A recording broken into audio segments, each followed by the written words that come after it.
Yo, what is going on, everybody? Appreciate y'all. That's gonna come in as y'all get in. It's gonna be fun. Just live reactions. Right now, I'm looking down at the screen, so if I ain't looking at y'all, that's not why. And I'm waiting for the man. There we go. Get that replay out my ear. All right, man. So I ain't gonna have y'all waiting. Hope y'all enjoyed y'all Easter weekend. Hopefully y'all had some good food or whatever. But when y'all come in, y'all know what to do. Please hit the like button, share it out. You can hype us up after this. But yeah, I'm not gonna talk much about everything. Oh, shout out to my boxing fans. Shout out to Deontay Wilder. He got the win yesterday, even though the ref was over there cheating, man. But yeah, overall, great. He got that win, and I want to see the AJ fight. Not next. He need one more fight, and I want to see the AJ fight. Like, even though I think AJ can beat him, I could see Wilder pulling some of his punches yesterday with Derek Chisora. There we go. He was pulling some of his punches with him. You see him mouthing, "I love you." And listen, if me and my friend, we both boxers and we both need some bread, what better way to get, bread by fighting one of your friends? So I definitely thought that was a good one. But shout out to everybody that's watching right now. For those of you that's not aware, Oracle had some crazy layoffs last week. I want to say it was like around 30K people they laid off like without notice, and like literally just an email and telling people, hey, we don't need you anymore. So what we're gonna start off today's show with is some of that. So let me get the videos up.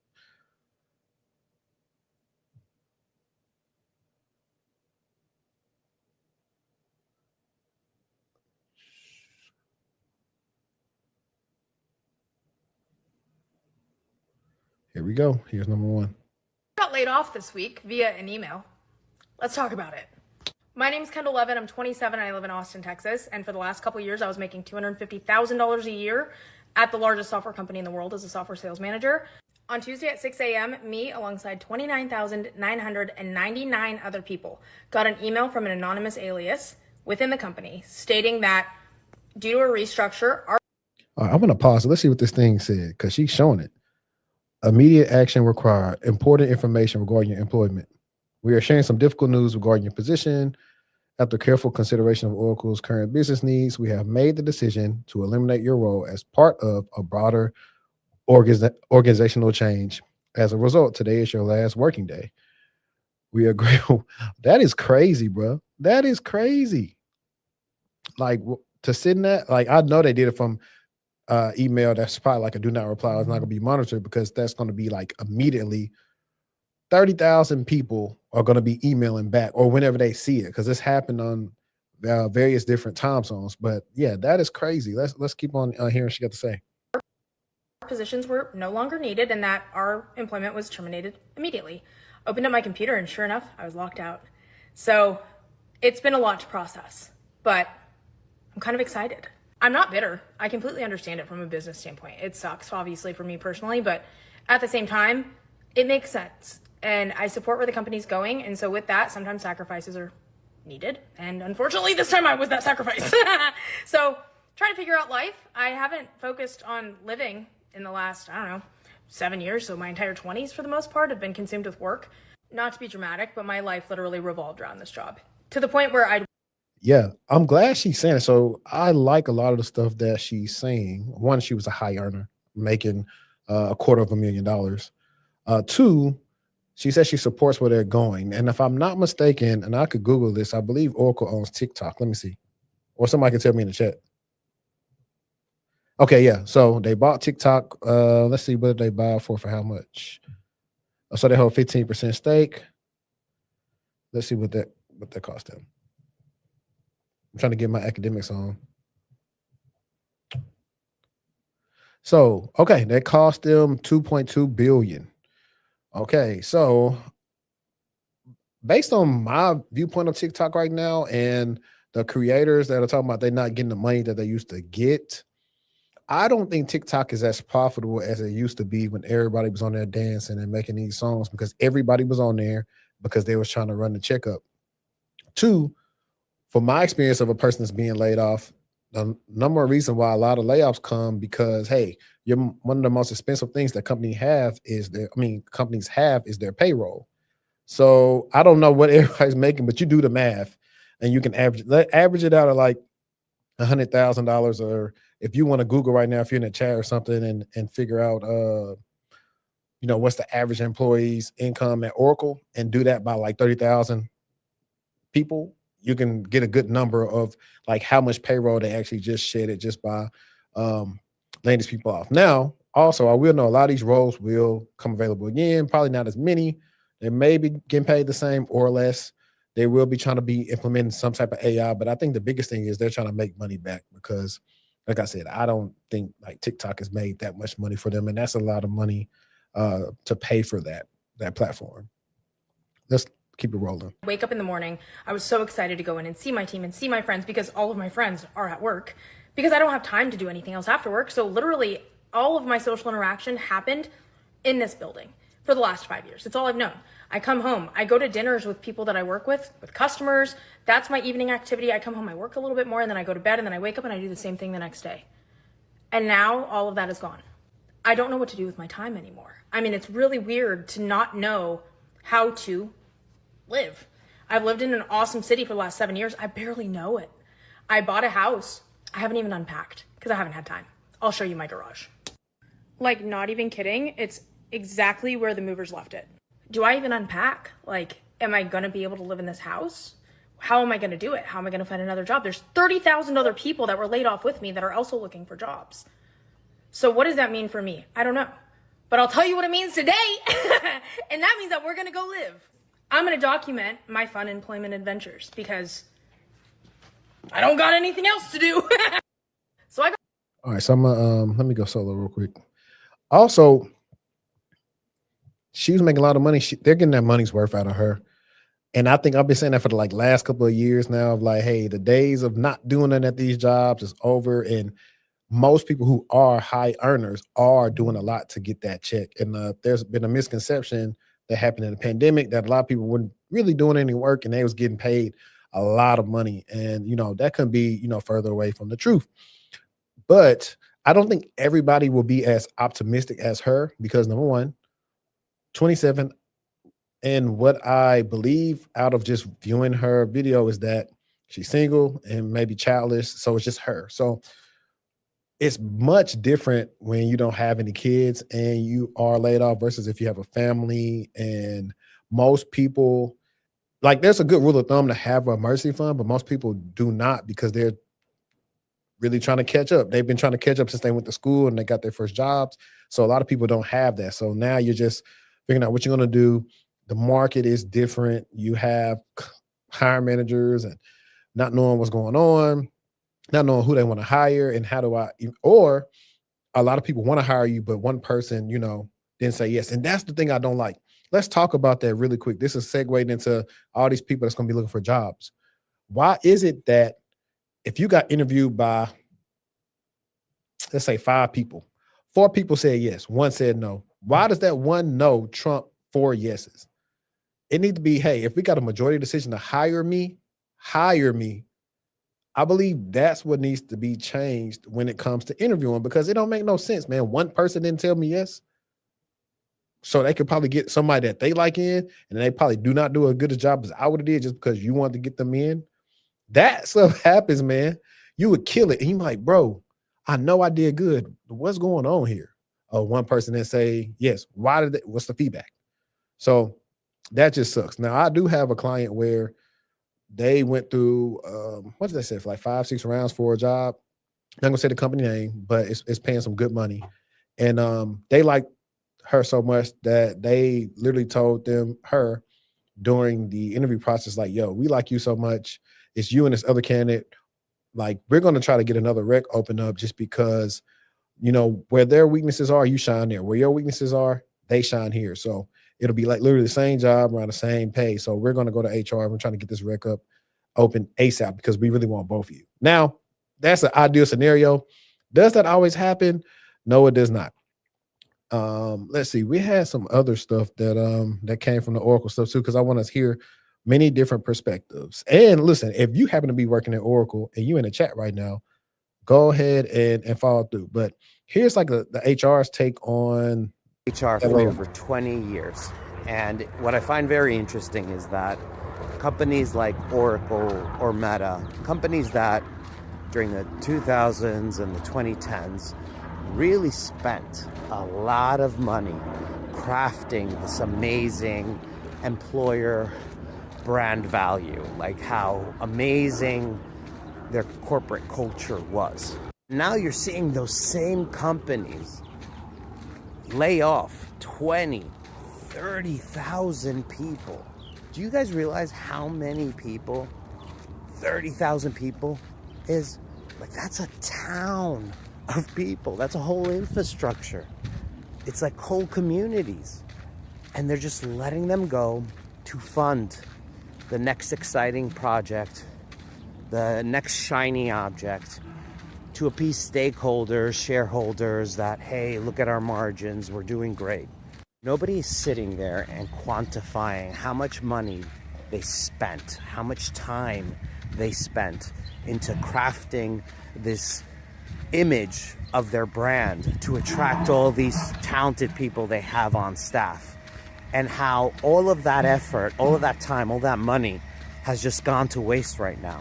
How they'll never ever be able to have another meeting to talk about their culture, about how great it is to work there, how every time, they're having a meeting with a prospective employee that they're trying to recruit, a talented employee, how that employee is just going to be like, yeah, you guys are full of it. Like, I'm just going to ask for a premium.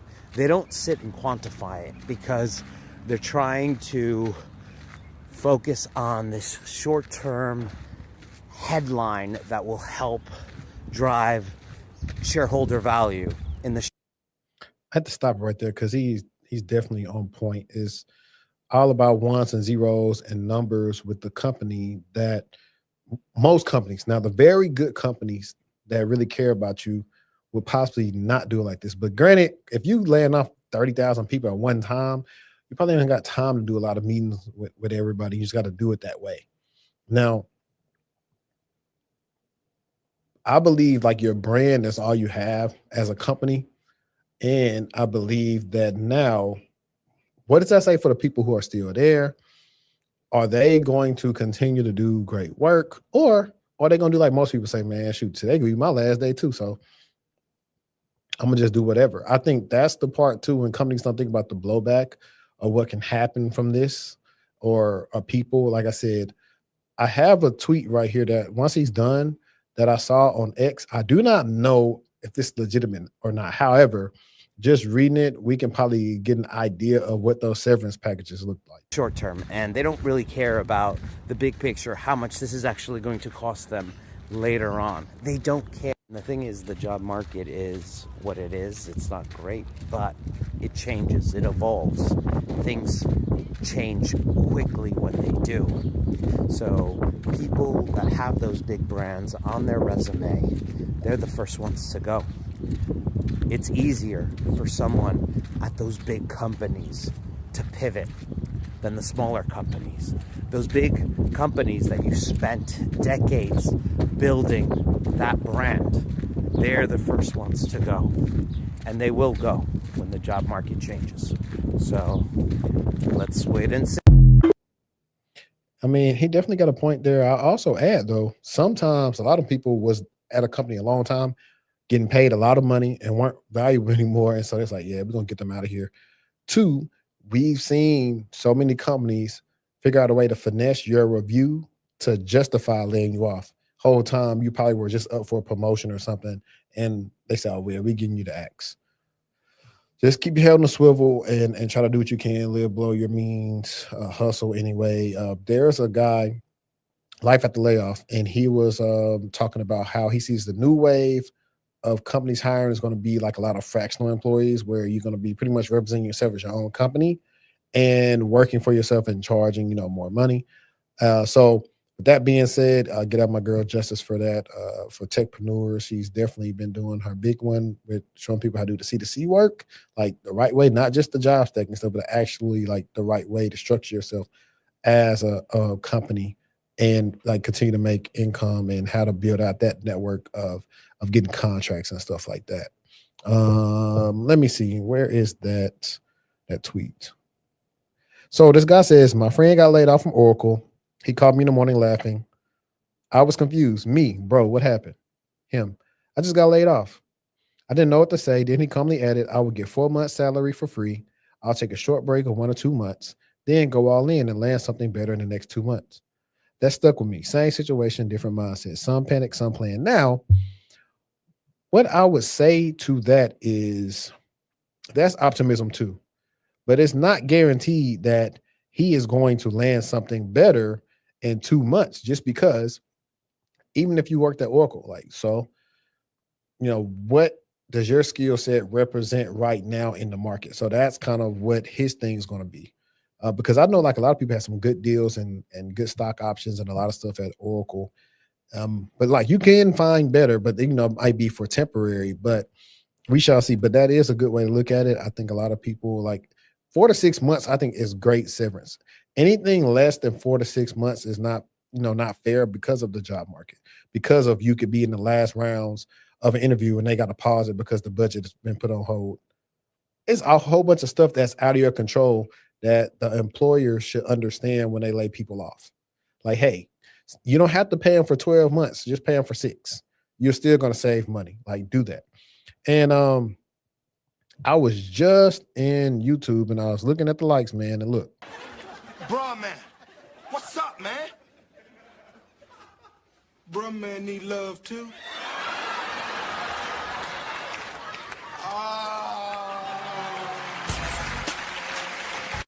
One love. Like, hey, man, y'all got to get the likes up, man. Y'all in there watching. The easiest thing you can do to support the show is just hit the like button. So do that for me, please. There was another one where it was a young lady's thing that, actually, this is a good one. I'm gonna actually let's watch it because most of us, well, I can't say most of us, but I know I work in an at-will state. So if you're in an at-will state, a company can do whatever they want to you when it comes to laying off. But in other states that aren't at will, a company has to do a little bit more before they let you go. So with that being said, let's see. Here she is. Why is it that the only employees that got a heads up about the mass layoffs at Oracle were the ones in Seattle, Washington? The WARN Act. The WARN Act is what bought them a 2-month grace period to figure themselves out. And it wasn't even the federal WARN Act. So Washington State is a very employee-friendly state. And so they have their own statewide WARN Act. It's called a mini WARN, which basically says if you are going to get rid of 50 or more people at one site, you need to give them a 60-day notice. The federal law's threshold is not 50 people. It is 500 people. Oracle intends on laying off 491 employees in Washington State. So under the Federal WARN Act, they don't got to warn anyone about it. But Washington State is like, no, we think not. You need to give this 60-day warning. As terrible as this sounds, it's kind of like a saving grace for those employees because they're in a much better situation than the ones who woke up today with no job. Well, the sad part is that these jobs are not being replaced by other humans. All of that money is being reallocated towards AI infrastructure and like data centers and things of that sort. It's all going towards AI because that's the future. It just opens that broader conversation that, we colloquially laugh like, oh my gosh, AI is going to take all the jobs. AI is taking all the jobs and we're on like an upward trajectory. I think it's taking jobs, but not taking jobs in a sense. Like she said, investing in infrastructure. They're trying to figure out a feasible way, like how it's going to be more beneficial to them when just a couple of months ago, we said so many, I think it was CTOs and CIOs was just saying like, hey, we really haven't made any money back on these AI investments. So that's why they are like cutting costs and laying people off. It's not, everybody's in the arms race of just like, it reminds me of, and like I said, I'm not the biggest history buff, but I do know for a fact, I believe it's like Russia and the US with the whole moon landing and who's going to get to the moon first, when I believe neither one of them really went to the moon at the time. That's what this kind of reminds me of with the AI stuff. You have these different AI companies. They are somewhat good with the things that they are going to present to some enterprises, but there's going to be a lot of stuff that's lacked from a lot of those knowledge workers that know stuff that wasn't even documented, that AI still is not going to be able to fill those gaps. And like I said, it's going to have to be done in a certain way where it's very meticulous as what AI has to do with a lot of the stuff. But yeah, I think it's taking some roles, but in this instance, I just think it's oversight, corporate greed, and irrationality. Like now, a lot of those CEOs and all them, how about they just take a pay cut so they can keep a lot of people on? They already got more money than they can spend anyway. For it to take way more jobs than I think we're prepared to see. I'm all for technology. I love the technological advancement that we're seeing, but if you take the good, you also have to take the bad, and the bad is what we're seeing with the workforce. Just tens of thousands of people losing their jobs, their livelihoods, and then possibly starting over. And it's not something that just affects Americans. This is a global consequence. And it's not just the tech field, right? We're seeing articles come out more and more now about the medical field even. So I don't know. I always used to joke and be like, oh, I wonder what the workforce is going to look like 10 to 15 years. I'm wondering what the workforce is going to look like 3 years from now. So a lot going on. No, I mean, valid points. It is very interesting because it's like if you automate everything, get rid of all these humans, what are the humans left with? Or what are they going to do? And that reminds me of just how my gripe has always been with all the advancement, even when we go to like retail. No lanes open. I'm bagging my own groceries and paying more for groceries versus actually talking to a human who could use the job at the retail place. There are some people who can't do higher level jobs just based on disabilities and everything else. But because you want to make more money, you want to, hey, self-checkout everywhere. Matter of fact, you need self-checkout. Scan the stuff while you're shopping, which I think is cool in that sense. That's the most easy way. That's better than self-checkout. But to have me go up there, wait in a long line, scan my stuff out, I don't even get a discount for checking myself out. It's ridiculous. It really is ridiculous. And then the thing is always like, oh, hey, make sure you bag it. Come on now. Let's see. We got a comment right here. What does it say? I read Oracle. I think they've been saying put in a special request for H1B visas. So I'm not sure what she means. Also, Oracle is an official military target. So yeah, let's see how that works out. Definitely a good comment. Now I did see some stuff where it wasn't just US people. Everybody, they got the axe. So even those offshore workers, they got the axe, and we will see about the H1B stuff. But even then, they may be a chance for that overwork for little pay, and they may just have an uprising or whatever. But no, thanks for that comment. Let me remove this from stage. Now, the next thing I want to talk about is we talked about like the North Korean laptop farms and everything else last year. Well, there's a video that came up on my TL from 60 Minutes that was detailing a North Korean that was interviewing as someone else, and I thought it was pretty cool. So we could talk about it. So give me a second. All right, hang on. Let me share the tab real quick.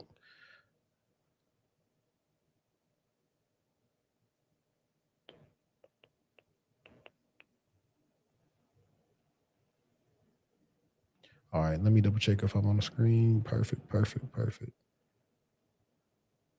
All right, man. Let's check this out. Is that Aaron? Yeah, this is Aaron. Hey, sorry for being late. Yeah, That's it was okay. late to me, so yeah. Thanks for a man who claimed to be Aaron Pearson, he certainly didn't look like him. Hey, sorry In for fact, being late. he had a decidedly North Korean air about him. Thanks for. I just confused with the meeting time. Sorry for that. Are you based in California? Yeah, that's correct. I'm in California at this moment. Is it early or late there? What time is it there? It's almost 5:30 p.m. Uh-huh. Our would-be employee has passed his first test. Next, he outlines his technical experience. I have worked on modernizing the legacy code bases. In what looks suspiciously like he's reading from a script. I see here your CV says you're in New York University. Yeah, that's correct. Where are you living? What suburb? I'm sorry? Where in New York did you live?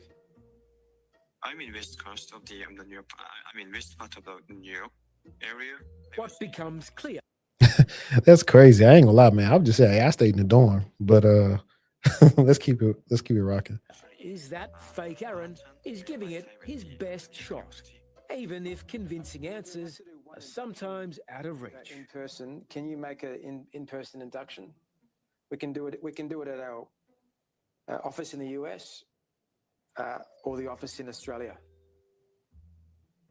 I mean, in-person interview, in-person introduction. I mean, do you have plans to come to Australia? No, actually, there is a long journey.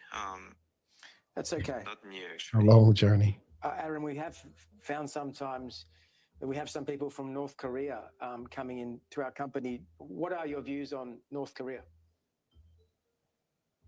I'm not sure. I don't have any idea about that. Kim Jong-un, have you heard of him?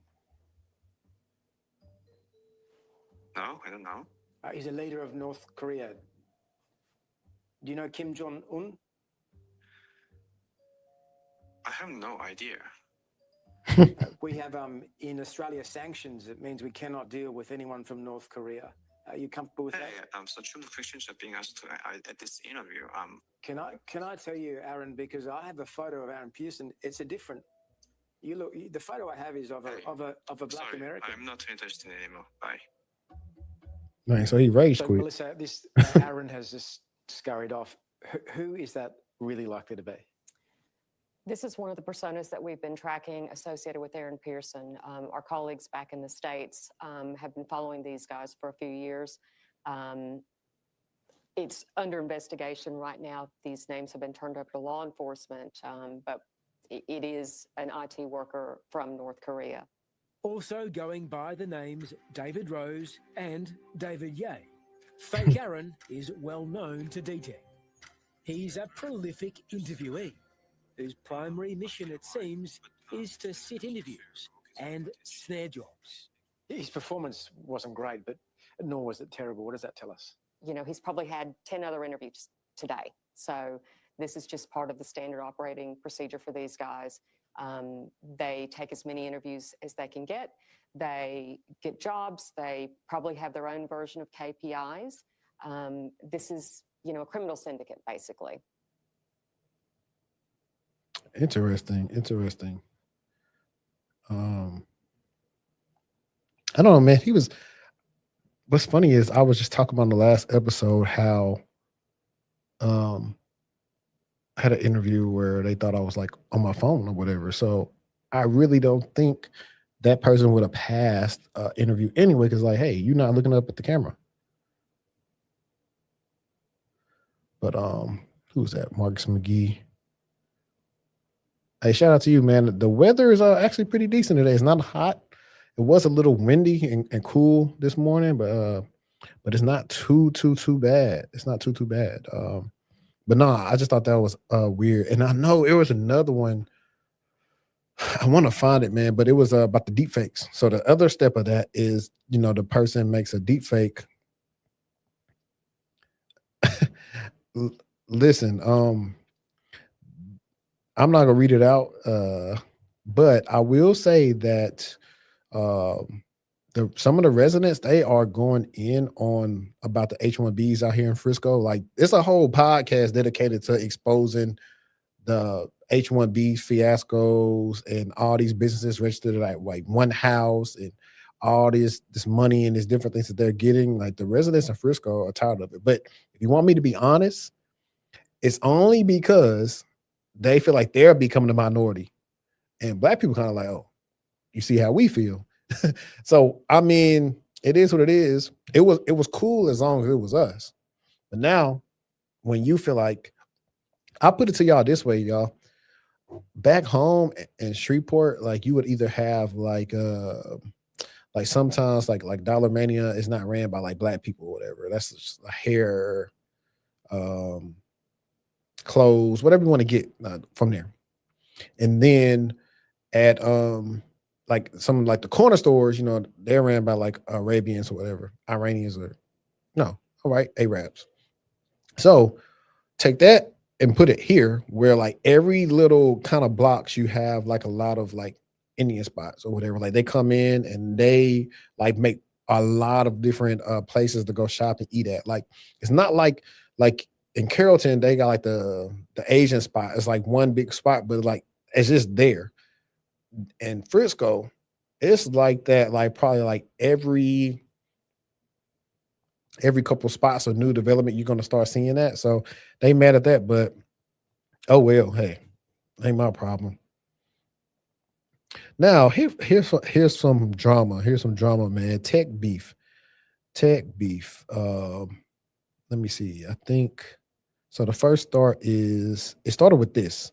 So this guy, and whenever I do these videos, like when I chop them up, I'm gonna try to put the creators like TikTok where it came from, so you can go follow them. But everything started from this video right here. Engineer, I made over $300,000 last year in tech, and I'm going to teach you how to spot scammers in tech.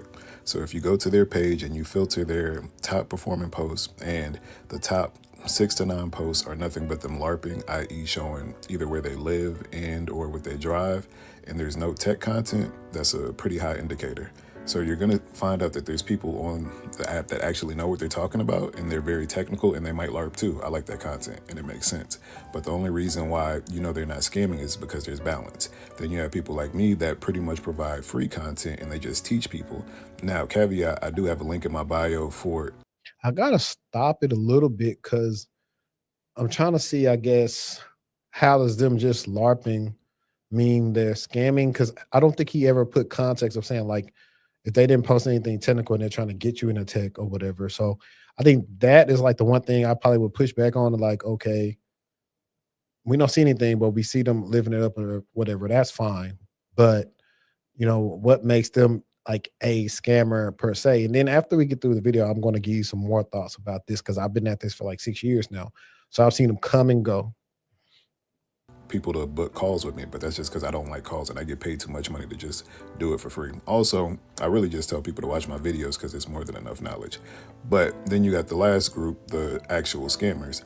And another reason that I know this person is a scammer is because if you were to check their resume, it says that they worked for a specific company for like 5 or 6 years, but that company is owned by one of their relatives.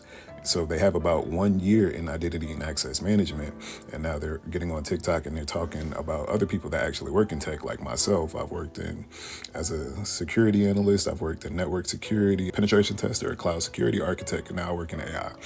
And he's saying that he can teach people better than I can about tech, which makes zero sense. But I just felt like, see, I don't know who the person is that he talking about. Because actually, if you just like made it directed and right at them, it would be much more easier to get to our destination.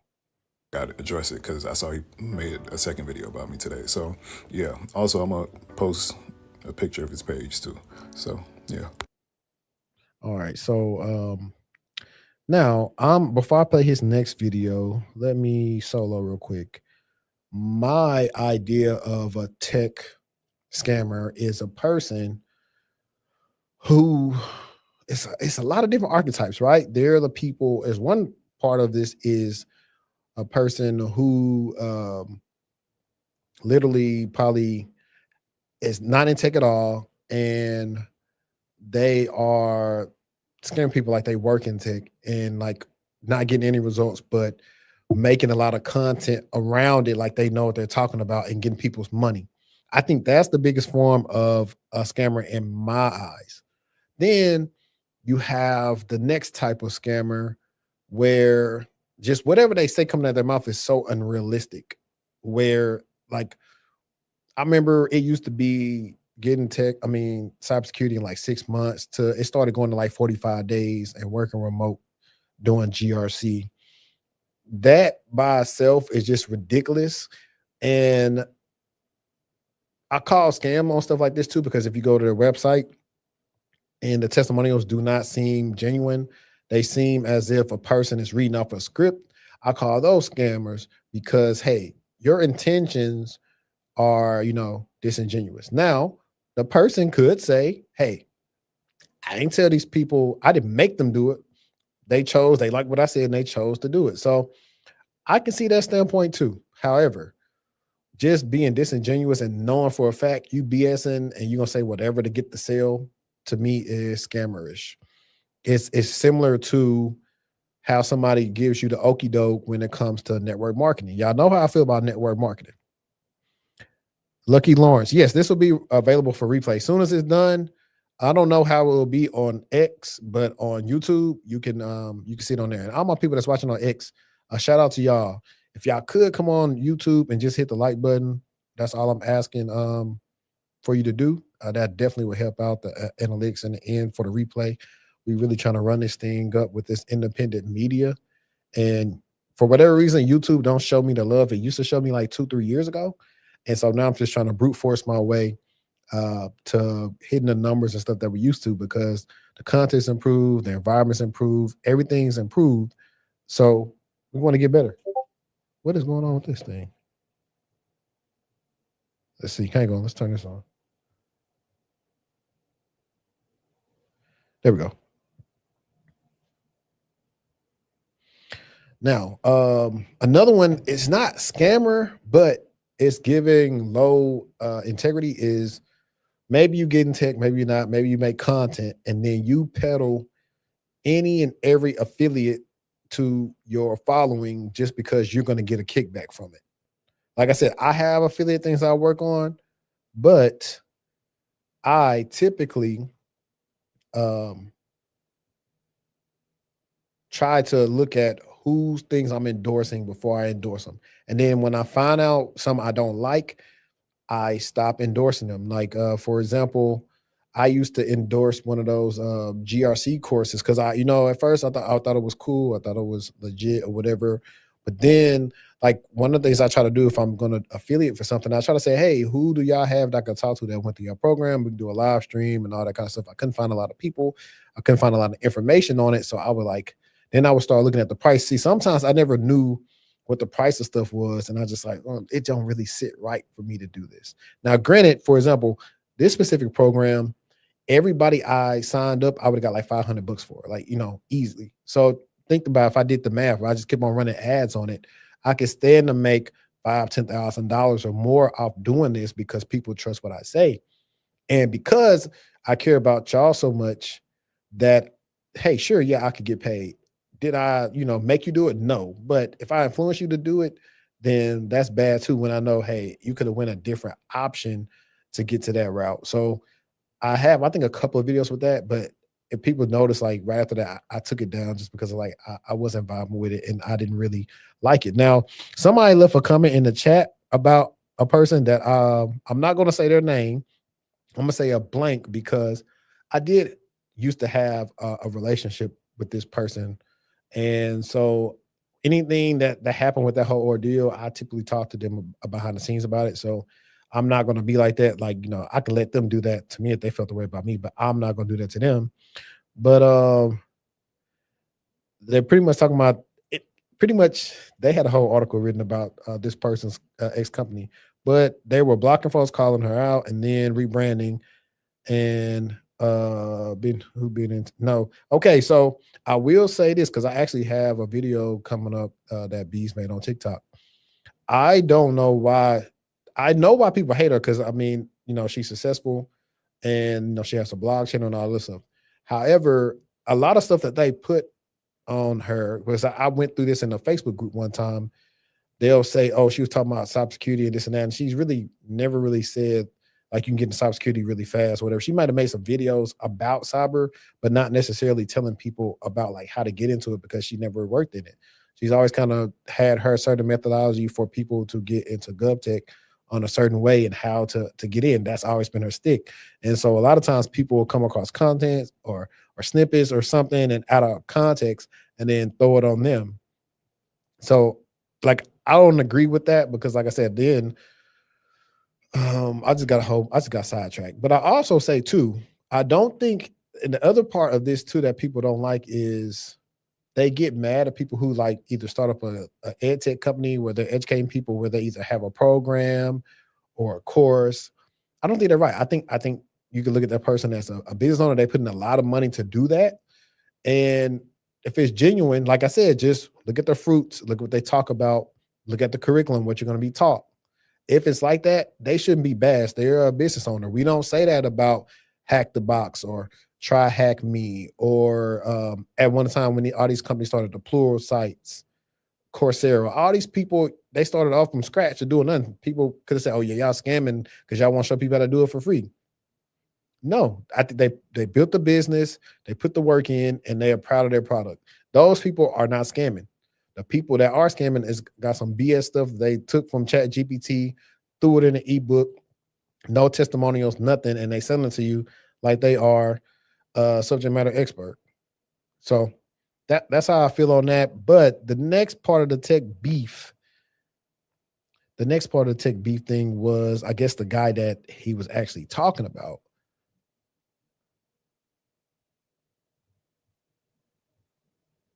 We don't compare monetarily. We don't compare, bro.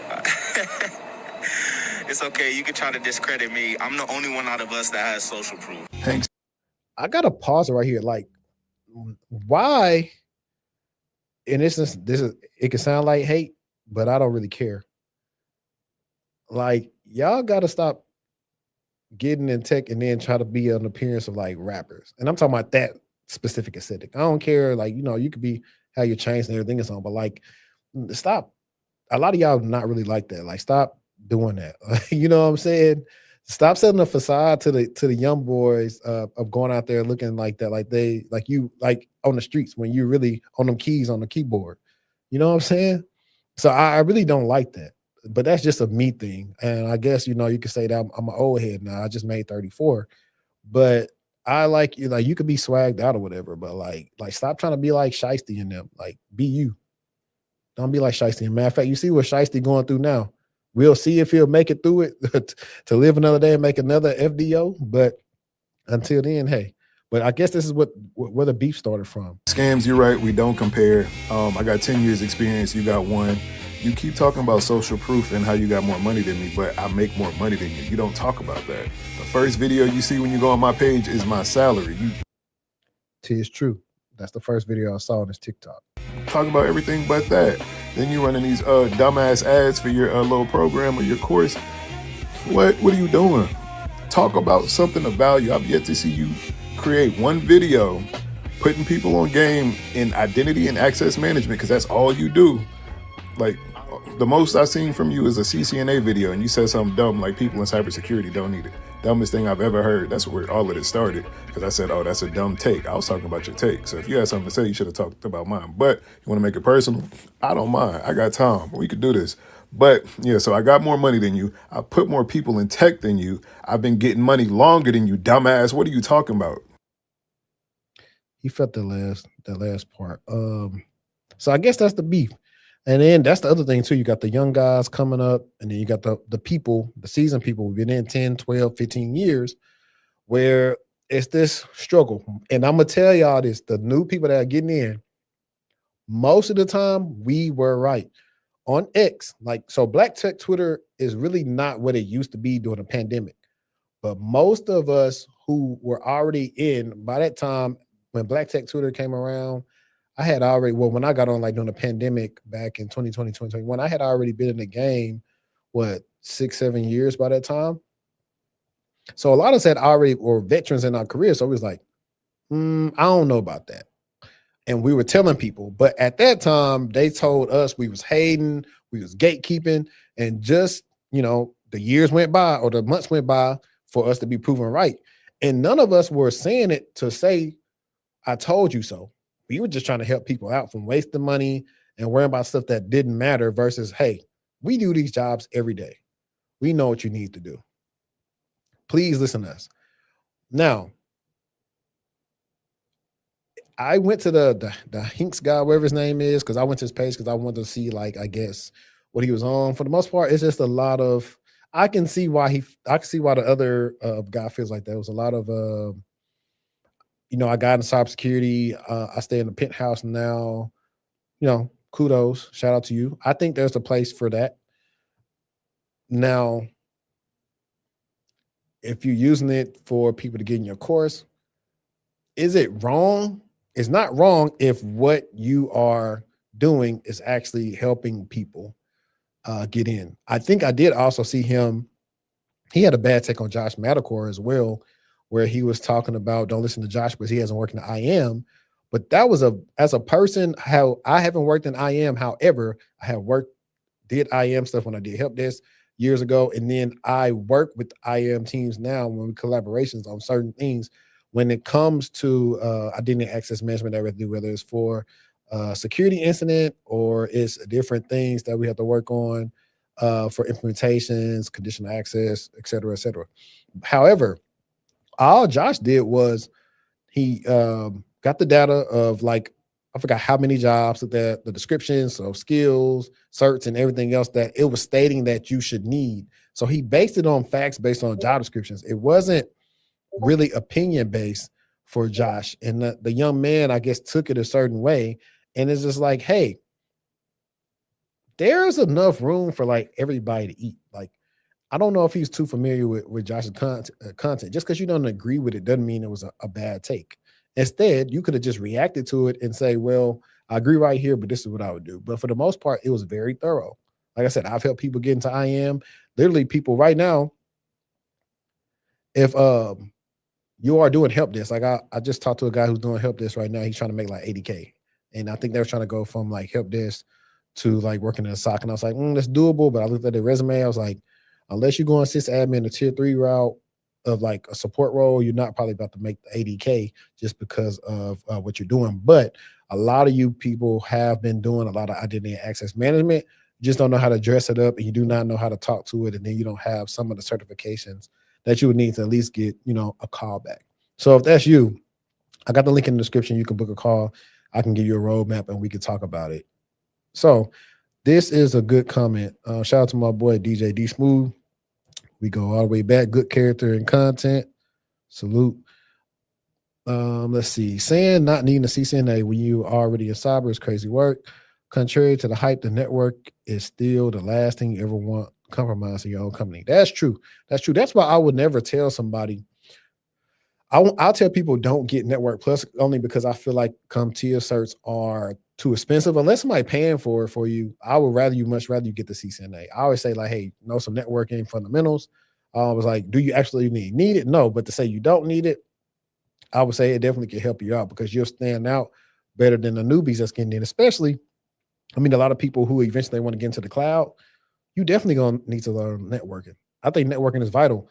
I plan on trying to get some more networking content on here as well for you guys because I know that it's not a lot of networking content on here. So one of my friends, he's been on here a couple of times. I want him to come back.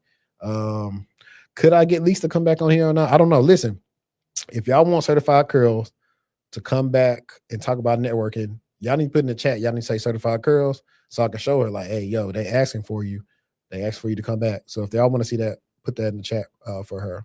But what do y'all think about the tech scammer and things like that? And then to round it off, there's the next part of you got the scammer, and then people are looping the scammer with the influencer. And that video is right here.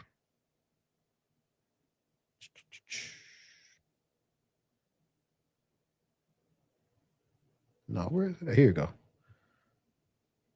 Or has anybody else noticed that people have started to use the term tech influencer like a slur?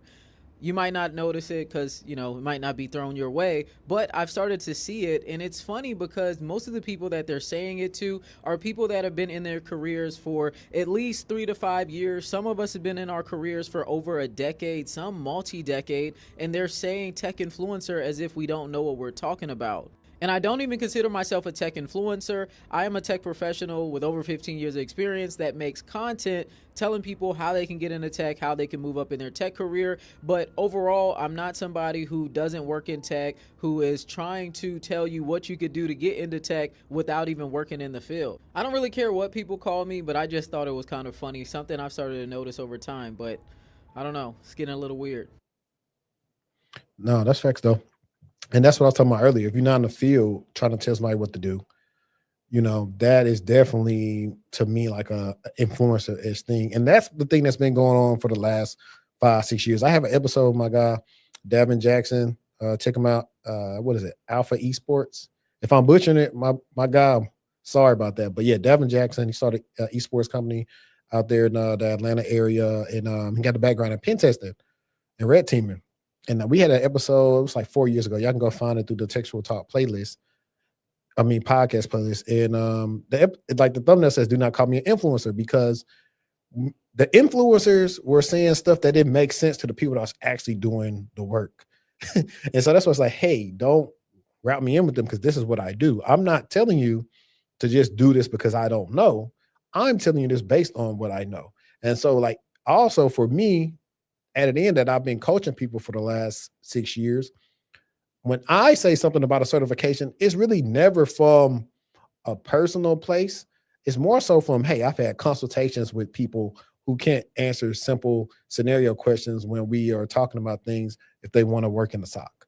And so when I'm saying, hey, you'll be better off spending your money getting this certification versus that one, that's what I'm telling you about the process of doing the job. Because I was like, hey, anybody could go study for a month, memorize everything, and pass Set Plus if they want to. They can even do it with the CYSA Plus and maybe some other CompTIA certifications. So in the grand scheme of things, what does that actually mean? You can't go memorize any type of certification that's practical, that's going to actually show you how to do some work. You can't do that. So that is the reason why I pretty much tell people, hey, to get this type of certification or build out these projects.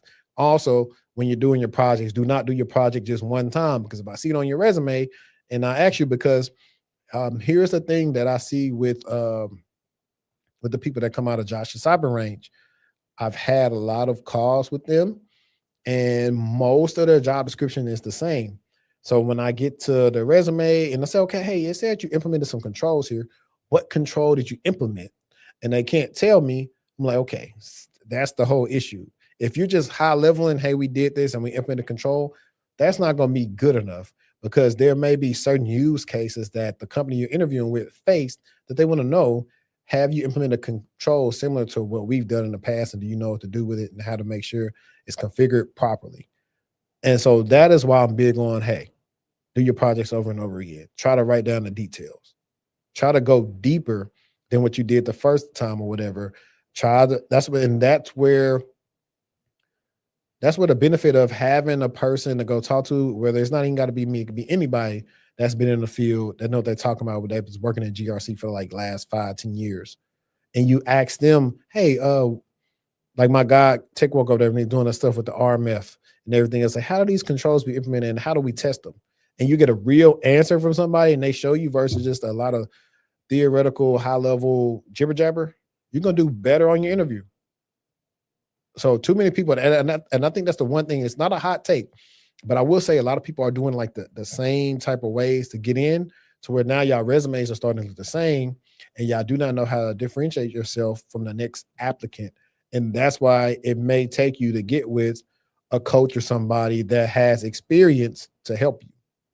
I think that's like what I've seen from people that do all these different things. And like I said, there are different Reddits. Companies start like keying in on people doing certain programs. I've seen it. They're keying on people doing certain programs, say, hey, we don't want people from such and such boot camps or whatever. We see this project X amount because all these people do this thing. So we don't want these people. Like I said, so if you don't believe me, just go look it up, go through your Reddits and type in any like big program you've seen come to YouTube over the years, and you'll see different threads about them. You may see some hiring managers or whatever talking about that. So I thought that was cool. But to lighten the mood real quick, let's check this out. Ethnicity has their own tech bro archetype. There's the white tech bros. You'll always see their hair like this. You'll always see a Patagonia vest. Model 3 Tesla. He'll be in San Francisco working for Google. He'll always play pickleball. An apartment like this and $200K a year. He'll travel in groups of 3 to 4. There's the Indian tech bro archetype. You'll always see a curly fade or a swoop. You'll see him in Brooklyn or Silicon Valley. He probably majored in computer science. He'll have this exact vest. You'll always see at least one plaid button up. He might do rock climbing, give or take. There's the Nigerian tech bro archetype. You'll see the bald fade in the beard. The cornrows if he's aura farming bro. You'll always see him in Houston, Texas. He'll always have glass. You'll see a bracelet and a gray hoodie. He'll always be ready for marriage immediately. It's the East Asian tech bro archetype. He'll be in Chicago, maybe the Bay Cali area as well. You'll see him with the middle part hair, maybe the perm, and the apartment rent gotta be $3,000 to $4,000. You might see him in a run club. He'll always have the AirPods in. Gotta be at the gym at 6 a.m. sharp. Bonus points if he's living in Cupertino. Black tech bros always gotta have the sponge fade. Maybe the lock, navy blue quarter zip specifically. You gotta see the Air Force One. You'll see an Apple Watch. A beard is always gonna steal it completely. You'll see the glasses, the diamond earring. He gotta have one of these two emojis in his bio, bro. Hey, y'all think you were speaking facts? I don't think I'm a tech bro, so I don't know about that. Somebody asked me, hold on, let's see. BGP is the routing protocol of the internet, yet only uses MD5 and the shred key for security. Interesting. Is LinkedIn Premium worth the money? I get LinkedIn Premium for free because I'm a LinkedIn creator. Also, if you guys didn't know, I'll probably start putting it back in my bio. But I did create a LinkedIn learning course. What was it? 3 years ago, 4 years ago? I don't know. It's been a while. But it was literally about how to pretty much elevate or promote in your cybersecurity career. But I get it for free because of that. And I think I can share it. But to me, yes, because now I don't think you could do some stuff that used to be for free. Somebody can correct me if you're wrong. But before LinkedIn Premium, I could still send a note to a person I want to connect with on what my intentions were for connecting with them.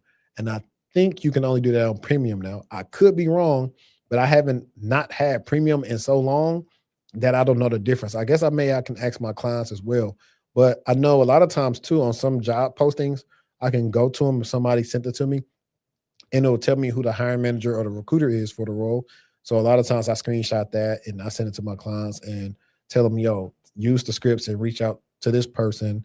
You know, if they reply to you, then, you know, we got some magic. But okay, so he says, yeah, you're right. I'll be trying to send messages and it says to upgrade. Yeah. So, I mean, okay, here's another one you could possibly do. There's a tool for this. I forget what the tool is. And if anybody knows it, it's in the chat. It's a tool that I think salespeople probably use it, where they can kind of figure out what someone's email address is based on the company. No, most companies going to use first.last and then a domain name or some type of variation of that domain for the email address. So try to guess the email. If it don't bounce back, it might be the right one. Send them an email. They're most likely to actually reply to an email than their LinkedIn messages, because if you're a recruiter, they get so many LinkedIn messages and emails that they don't get around to seeing them all the time. So try that method out. The best method is networking, finding somebody that may be on the team, get them to reach to the recruiter in the back chat, whether they're reaching out to them on Teams or Slack.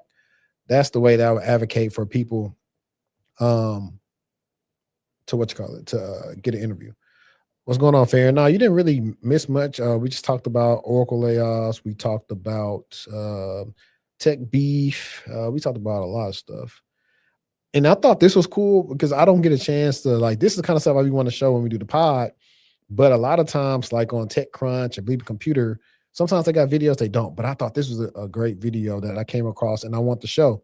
It's referencing the Stryker stuff, how I believe that, for one, the people had already compromised somebody for a while, and I believe they were able to log in to the Intune console as an admin, and that's how they were able to do everything.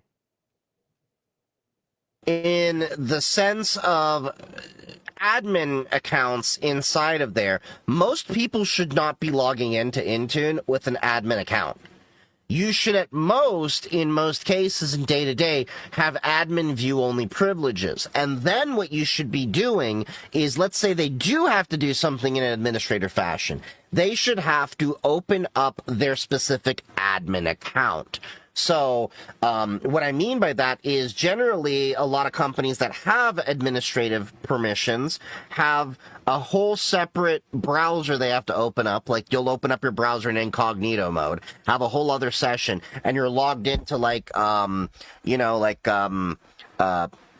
instead of like mgeek, okay, let's say my username is mgeek, you would have like _mgeek is now my administrator, or Yep, privileged access management. I would want to say, when I work for TSA, I want to say our accounts, were they C accounts?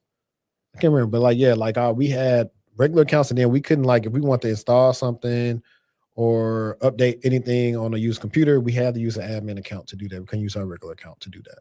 AM Geek or, like something like that. But basically it's a whole other account with administrative privileges. And my main account should only be able to have read-only access on a lot of the important things. And then when I do have to make changes, I have to actively go and log into that administrator account.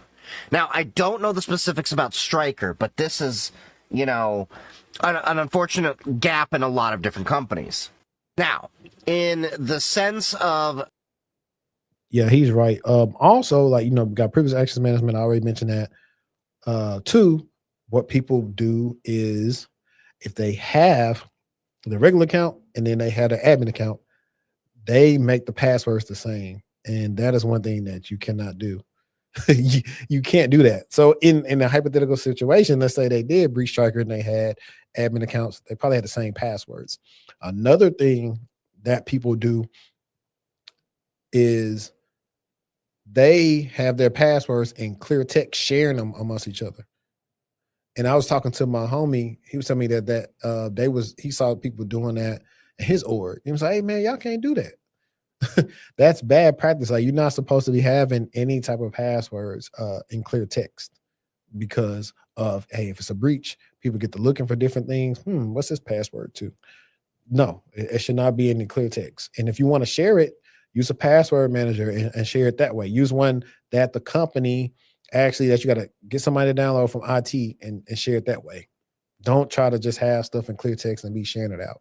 Now, if you have good detections, like for example, we'll get detections if somebody is sharing passwords, but most of the time when we see that, it is like a help desk person doing something on somebody else's computer and they have to put their code through like the chat and then copy it like that way.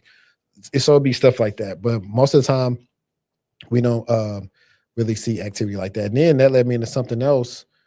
Who was I talking to? Was it me and Shorty? Maybe, but we were talking about how I looked this up like the other day and I was like, the percentage of companies that actually do tabletops was super low. And I said that because we look at the big breaches and whenever they happen, well, hey, they are not prepared. Nobody's coming in externally and actually trying to see, hey, what can they get access to? What can they abuse? So when it happens, it's too late. And so I want to say best practice, maybe like 2 or 3 red team activities if you can a year. It's pricey, but it's worth it. It's much cheaper than getting breached than have to pay for credit monitoring for 100,000 people. It's much cheaper than doing that.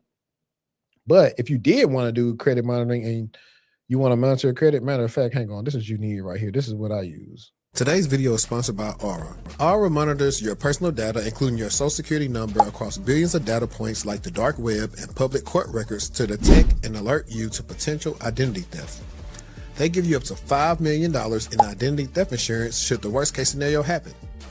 They also provide a bunch of other features to keep you safe online, all inside one app. You can go to my link right now, aura.com/textual chatter to try 14 days for free. That'll be enough time for Aura to find out if any of your personal data is exposed. I highly recommend you do this right now because not only is the national public data not going to do anything to help you, they probably aren't even going to face any repercussions for this leak. I'm not leaving myself and my family vulnerable to data breaches. If you don't want either, you can go to aura.com/textual chatter to try 2 weeks for free. Now back to the video. But yeah, that's what I like to use. But no, I'm going to do some more research on that. I think it's pretty cool. It's one of the ways where if you're trying to get out of that individual contributor to now you want to see the bigger picture, you got to come in for solutions with whatever company you're talking to and what they need. So that's definitely that. Let's see what else we got for y'all, man. I found some cool stuff for y'all. This is the one that a lot of people was telling me I need to check out. And this is why I do not miss working in IT, especially with end users like this guy. It's joined from the audio here, right? Yeah, it should be. Let me see. Sorry. Mariah, did I make this up? No. 5 seconds. 1 second. You don't have to go far. You're disjoined. Okay. Yeah, you're good. Okay. False alarm. No, it wasn't a false alarm. False negative. Sorry. Don't joke around. I'm serious about this. It was happening. Again. I understand. I'm just saying I can't see it, sir. We're good. Thank you. Get out of my courtroom.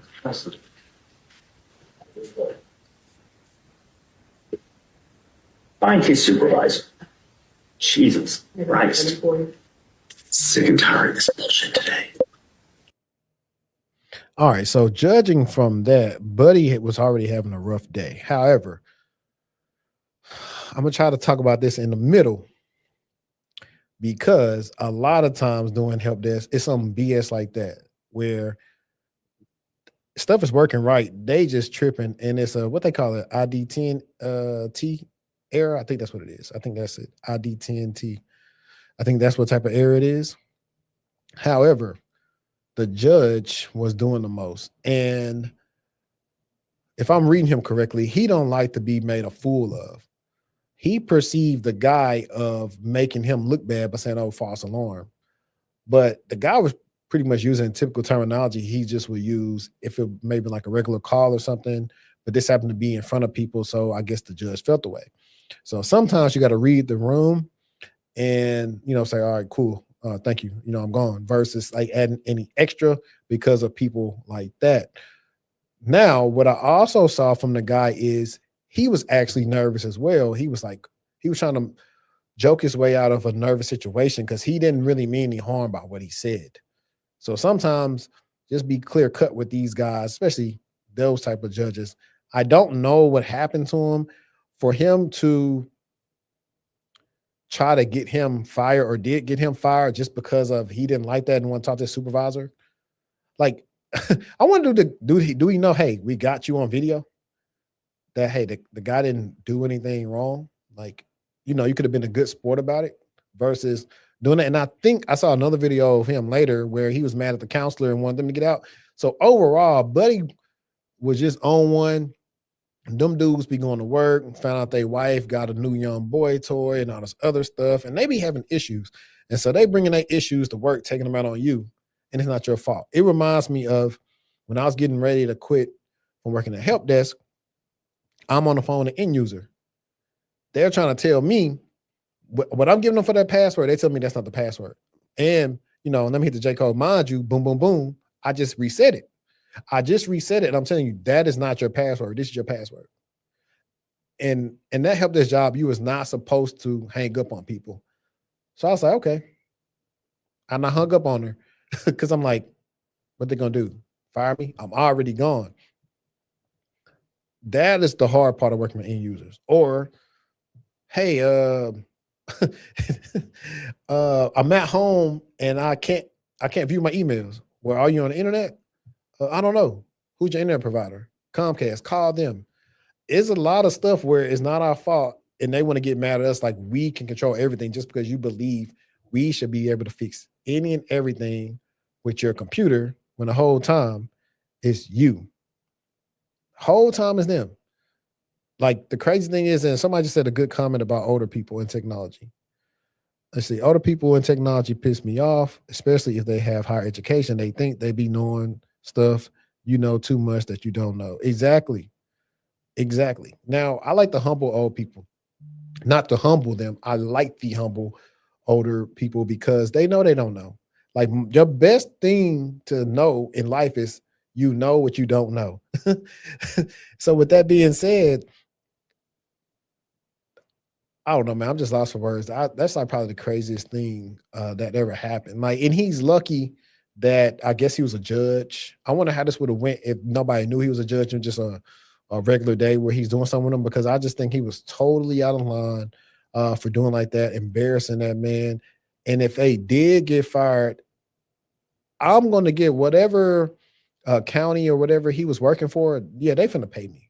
They finna pay me because I shouldn't have been did like that. There's nothing that I did that warranted me to be fired. There's nothing that warranted you to contact my supervisor the whole time. You don't know how to work technology.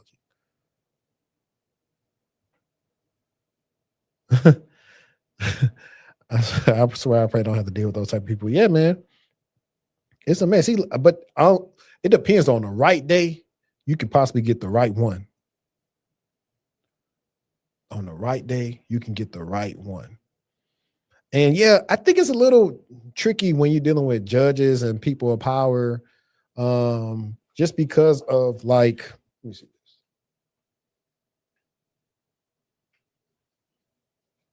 this. I'm trying to adjust my lights, but just because they can probably make your life a living hell too now.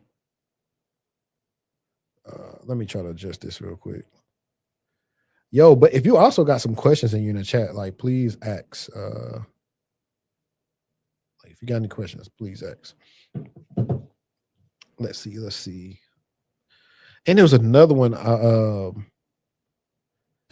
He one of the ones that didn't want the tech in the courtroom to begin with, right?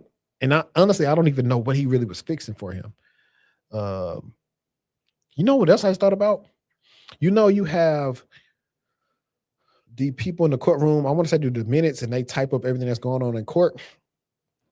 Are they even needed anymore? Because we all have chat bots when we do our calls and these AI chat bots, and they literally pick up everything, summarize it and everything in a much better way than a person can. So I wonder, are those people needed, or are they doing it to where like they just don't trust technology to do that? Either way, that's something that if I'm one of those people and I do those jobs, do the minutes and all that, I definitely look into doing something else just in case they want to replace me with Loom. That's my favorite tool, Loom. And Loom was bought by Atlassian. And so now Atlassian is giving everybody Confluence and Jira access if you have a Loom account. So if you use Loom, check that out.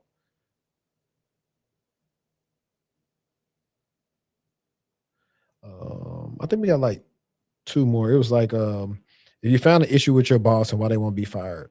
Hardest things for people to understand is I've identified a legitimate weakness in my boss. I go to my Skip. Why doesn't he do something? Well, if you come to me with a weakness in one of my employees, there is subconsciously this process that goes on that says I have two choices. I can believe that you're overly sensitive and high maintenance, in which case I don't really have a problem. You're the problem. And, you're 2 levels down from me. So if you quit, the manager has to do the backfill. And I can tell the manager, Ryan was here. He said this, that, and the other. Maybe you can work with him. And that's exactly what you don't want, is me ratting you out. But I can make it my manager's problem. On the other hand, if I agree with you and I'm like, you know what, this manager I have really isn't that good. Now I have 3 problems. This is really bad for me. 1, I have to decide what to do with my manager. Maybe I have to manage them out. 2, if I do manage them out, I have to hire and train somebody else. And 3, while they're gone, I have to do all their work myself. So you can see why, even if it's subconscious, I have a lot of reasons not to listen. Valid points. Before I comment on that, this was a good one. This was in reference to Oracle and the layoffs earlier. He said, I heard the Cisco layoff saved them $5 billion. Makes sense though, since they're a hardware company, they need to be in the data center race. Well, not only that, so Cisco owns a lot of different companies. So it's not just, their routers and stuff like that. They own Splunk. They own, I forgot what else they own. They own a lot of stuff. So it's just a lot of, anything that's connected to Cisco is affected from that.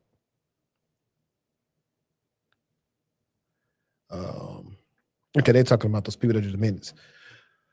Now, this is interesting one. I've never went to my manager's manager and talked about them, because one of the best ways to get promoted is to make your manager look well and look good. So that's interesting. If anybody, I want to find somebody that did that, or what is the proper way to do that? Because a lot of times when you go do that, unless you're the complexion for the protection, you may be good as gone if you go and talk about your boss to another boss, because if they rat you out, you're gone. So you can't, there's no loyalty. So, yeah, that's crazy. Let's see. I don't see anybody in there. I actually need to, I thought I was going to be able to run the stream longer, but I need to go ahead and end it now. I need to head back home for emergency, unfortunately. But if y'all did appreciate this, I appreciate everybody that tuned in, catch it on a replay. I'll try to get some timestamps in here and look to see us next week. We'll be doing live around this time or a little earlier on Sundays right now. We don't know what's going to happen when football come back on, but if y'all do like these live times, let me know. I got a form that I'll be sending out pretty soon for everybody who watches the podcast. It's going to be asking you guys a lot of different questions on what you like, content you like, maybe content you don't like, where do you watch, where do you listen, all the different other stuff. But appreciate everybody that tuned in, and then until next time, we out. Peace.